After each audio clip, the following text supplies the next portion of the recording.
But here's the more important thing that I think we can agree on. Okay. That we should have a opportunity colorblind compact. We need to have school choice in this country so kids can go to better schools and have more mobility.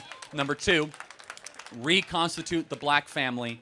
And finally, this is one that you might agree on because you're not a liberal, is that we need to no longer import foreigners that are going to undercut the wages of workers of all races, especially black Americans. I agree. What's up, beautiful people of YouTube? Hope you guys are feeling good. My name is Elario, your host, and today I'm back with another video and check out with you guys. This is called Kirk Shuts Down Reparations Grifter. You know the drill, guys. We talk less and we react more. Let's check this one out. On the mic. Oh, mic check. 1 2 1 2. All right, cool. Make sure everybody can hear me. What's going on, man? Doing all right. Welcome to Knoxville. I'm up here for one purpose. My buddy is a friend of yours. He lives up in White Pine, and he wants me to have this discussion with you because me and him had this discussion this weekend. What are your thoughts about reparations for black people specifically, and like black Americans specifically? What is your Very much against. Very much against. Can I ask why? Well, first and foremost, I don't believe that we should ever pay monetary damages to people where nothing bad happened to them just because they are related to a group of people where something bad happened to them. Okay. So because it separates the idea, let me just finish, Absolutely. and then I'll throw it back to you. Absolutely. Our justice system, when properly understood, is about individuals receiving justice, not tribes or groups receiving justice. True. Also, I want to state that just because I am a black man, I do not speak for all black people. So I'm just I like this guy. You should give it up for him. Just want to state that for the record. I'm speaking for myself. All right. So definitely hear you on that. And even for me, when it comes to reparations, for me personally, I don't believe that it should be a check. I think that reparations can look like many different things, whether it's like investment in institutions, more like, better schools, hospitals, all that kind of stuff. So my question to you is like, so since you are against reparations, would you say that we should be would you be for outlawing inherited wealth? Does that make sense? Well, no, I'm not for outlawing that. And those are two different things. Can I explain my point though? All right, so my point to that is that so what I hear for the argument against reparations is that black people today, obviously we weren't there, for slavery, segregation, all of that kind of stuff. So we've done nothing to deserve that, because all the people who should have gotten it, actually not even probably, who should have gotten it are, either long gone or whatever. Now there's still some who are still with us today, but that's a conversation for another day. But my point is that so inheritance and inherited wealth is something that the great grandfather, whatever, is passed down. Homeboy who is here today did nothing to deserve that multi-billion-dollar business, but he gets it because of his bloodline. Correct? Is that how it? Yeah, that's how inheritance works, right? Yeah, no, Bronny James is going to get $1 billion. Right. Yeah. Right. Yeah. Sorry. Great example. So what I'm saying is that I guess what I'm trying to say is that I believe that reparations in and of itself, one, I don't think that the argument is formed right, and two, I believe that it's kind of a reverse inheritance, if that makes sense, where it's like where it's like yes, black people, like me personally, yes, I did not have to suffer through Jim Crow, slavery, or whatever, but all those choices that were made in those times have gotten necessarily me to where I'm at now. Got it. So let me tell you where we have a difference of opinion. Okay, absolutely. So we as conservatives tend to underemphasize this idea of many legacies of suffering. Whereas people on the left, not saying you're on the left, but the other perspective. Definitely not. No, for sure. But that's fine.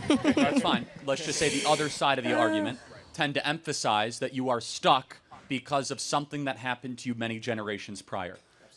We believe, absent very unique circumstances in the United States of America, that is almost never true.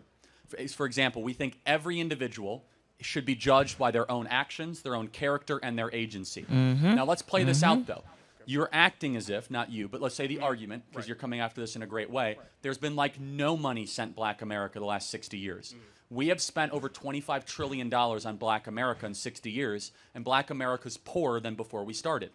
We're talking about Medicaid, food stamps, we're talking about schools, public housing. The issue is not the amount of money. The issue has instead been a couple things. Number one, it's been the downfall of the black family. And unfortunately, I agree with that. Yeah, the more money we've spent on this, we've seen the downfall of the black family. Just some numbers super quick. Is that in 1964, right before the passage of the Civil Rights Act, 75% of black youth had a dad around. Now it's 25%. So only 25%. So 1 in 4 kids have a dad around. We have black dads are no longer a big part of young kids' life. It's a very big problem that has huge ramifications. Then finally, on the reparations argument, that comes into just more like concrete questions. Where do you draw the line? Who defines it? And also, why would you tax, for example, somebody like me? My ancestors fought on the Union side of the Civil War, so I got to go pay more money, even though my ancestors did the right thing. No offense if you guys fought for the Confederacy. That's not trying to, drum up any, it's all good. We're all Americans now. I'm not. Why should I have to then go pay for something that my ancestors did correctly? Finally, it's like, how do you prove it? Prove it. Like, this is not your argument, but it's a hilarious contradiction. The very same people who tell you that voter ID is racist want all of a sudden black America to prove that they're the descendants of slaves 7 generations ago. Like, let me go get my paperwork together. I thought it's racist to ask people for their paperwork. Anyway, the whole thing's crazy. But here's the more important thing that I think we can agree on, that we should have a opportunity colorblind compact. We need to have school choice in this country so kids can go to better schools and have more mobility. Number 2, reconstitute the black family. And finally, this is one that you might agree on because you're not a liberal, is that we need to no longer import foreigners that are going to undercut the wages of workers of all races, especially black Americans. I agree. And so what we've done is we imported Nicaraguans and Guatemalans to come take low-wage labor, and we didn't want to pay our own Americans those jobs. So final thoughts on those points.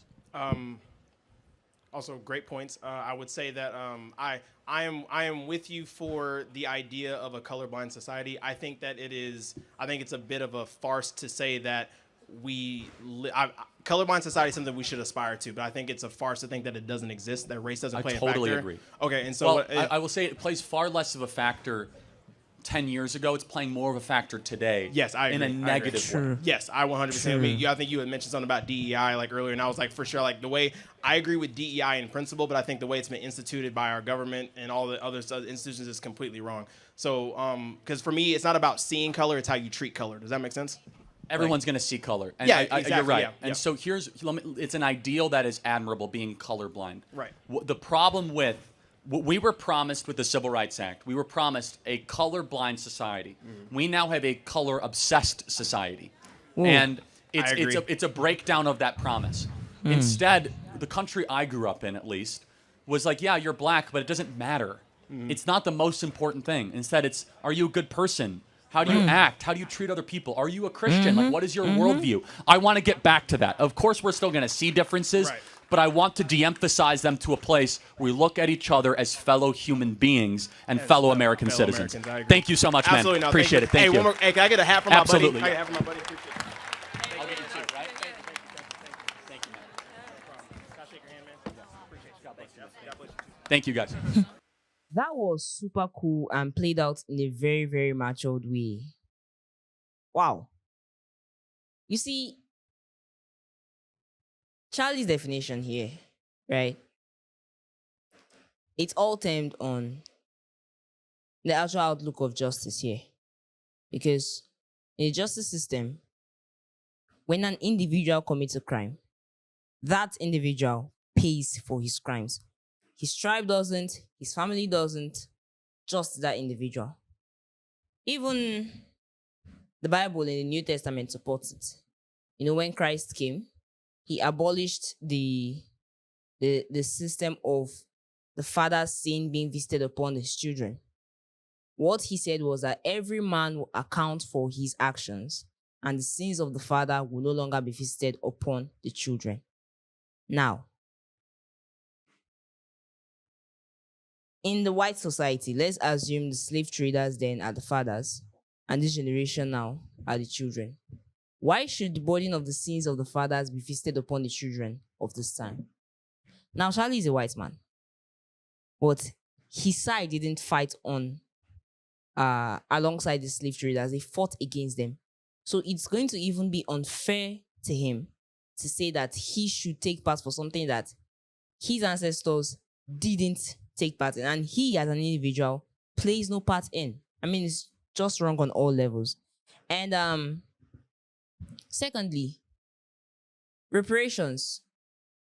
The thing is, most of them are not asking for any other form of reparation other than monetary reparations. Now, this last name believes that reparations can come in different kinds, right? Maybe better facilities, better this. But it shouldn't be termed as reparation. It should be termed as something for the good of the American citizens. As Charlie pointed out, you want better schools, you want better hospitals, fine, because you're an American, not because you're a black person. Do you get that?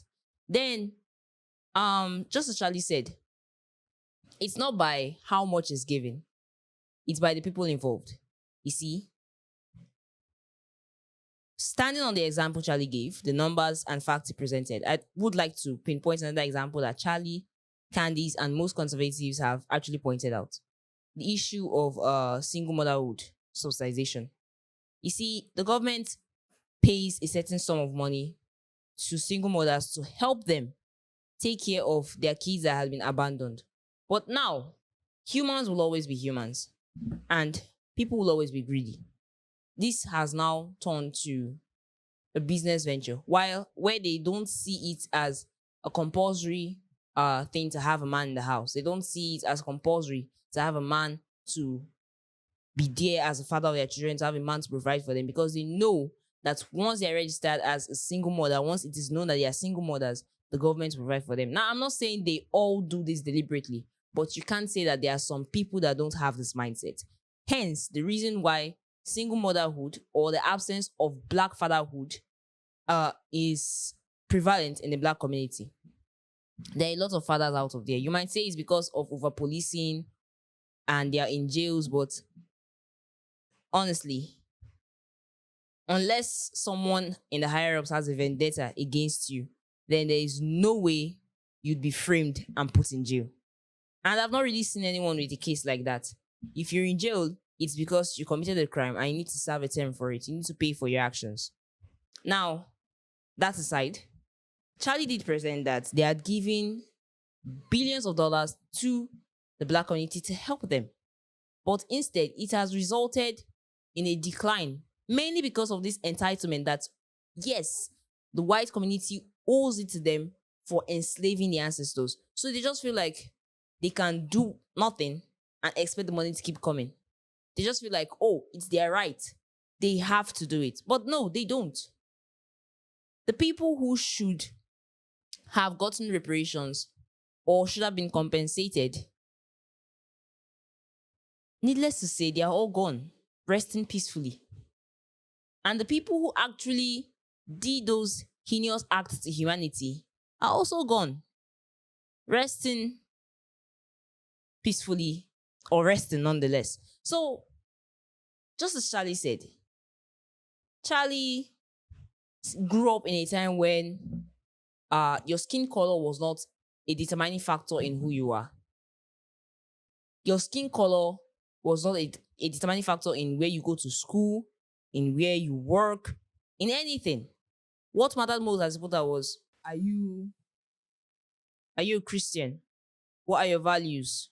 What are your moral obligations? Things that actually do matter, not your race. Of course, just as I said, we're still going to see differences, but we shouldn't, just as he put it, be a color-obsessed society. I mean, then, just as he put it, you see a black man, it doesn't matter if you're black, it doesn't matter if I'm white, we're still going to coexist. You know why? Because the ancestors who saw it necessary to have reparations put in place did the best thing that could ever happen in history. They abolished the mindset of black slavery. I mean, if there is any greater reparation, then I don't know what it is, because if not for those particular set of people that fought for it, then it's safe to say that the blacks would still be slaves till now, if no one comes along to fight for it. And it might interest you to know that the people who fought for this thing weren't black people in general, because the blacks then were being enslaved. But the whites then, who didn't agree with what their other white counterparts were doing, actually fought for the freedom of the black people then. And that in its stead is reparation in every contest. They made sure that they freed them. They made sure that they were no longer considered slaves, and they made sure that they were free to move about in a country that they were coerced to come into. And needless to say, fact is, it's not every Black American in America today that is a descendant of a slave or a supposed slave then. No. At least in the world today, there are some that have come in through legal means. So, then again, let the sins of the father be with the father. They may have paid for it in their time, they may have not, but we have to focus on what is happening today. Now, no one is disputing that racism doesn't still happen, but it's only because some certain individuals are still racist. Some certain individuals are still holding on to that supremacist view that, oh, because of their white color, they are more supreme than others. And there are still some people that hold on to that anger that, oh, your ancestors did this to me, did this to my ancestors, and so we can't ever be on the same plane.